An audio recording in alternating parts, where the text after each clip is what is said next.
برباريه بلشدة بره معلمينته معلن أبيه عبد الرزاق إبراهيم آدن بريتش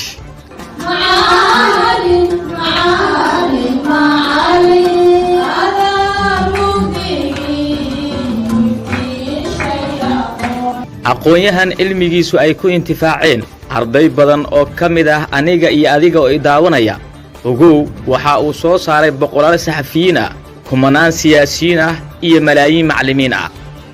cadceed duhurka taagan sacab laguma dadi karo qof kastana wuxuu qabtaa lagu qadariyaa qarniyo badan uu u adeegayay bulshadiisa hadda intaasi kadib ustaadka waxa soo wacay maamulaha iskuulka Tabaarag ee degmada Hodolaag سادو دغمدي لا إيسي ودا مادام سامين آلهاي dad badan aa soo saartay waxaan rabaa inaan saldhigi u imaato sidii uu saldhigi ku yimid wuxuu dhahay waxa iga soo xiran wiil ardaydeeda hore ahaa iskuulkaas Tabaarag oo maadaama mudooyinkan dambe arday cabasha ay jirtay inaan damiinta rabaa markaas la yiri qofka la raadinayo waa adiga waxa la tusiyay mobile sabridiis ay ku jiraan macallin mahdi aa soo diray taliyaha qaybta booliiska soo marka asaga mudooyinkan dambe ninkaas la soo xiray dhahay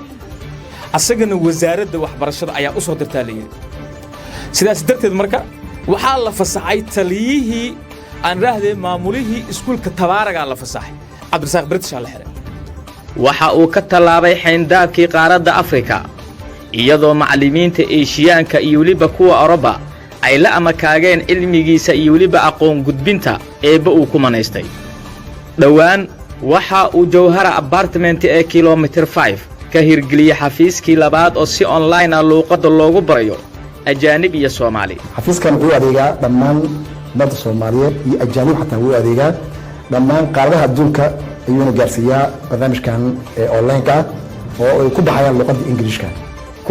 1988 waxa uu aasaasay iskuulka Al-Imra oo ka kooban hal qol kaas oo laga hirgeliyay suuqa weyn ee Madiina aabihii aqoonta aasaasihii iskuulada Al-Imra ee Muqdisho hadda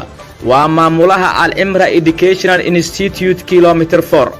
ardaydii uu dhawaan soo saarayna Suldaan Yara oo kaliya ayaa kaaga filan daawade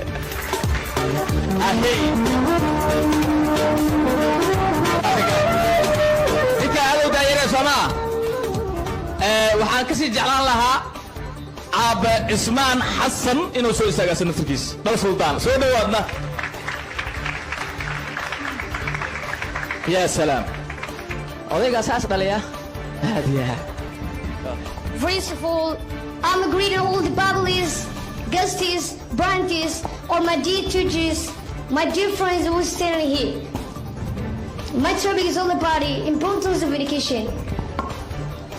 Good morning to the excellence, distinguished guests, teachers, my dear friends. Today I would like to share my total importance of education.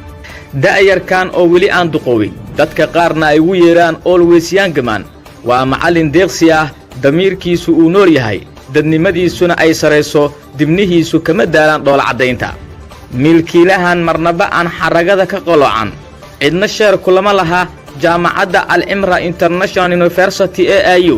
taas oo halku dhigeedu uu yahay a new down for higher education waa cusub oo u bariyay tacliinta sare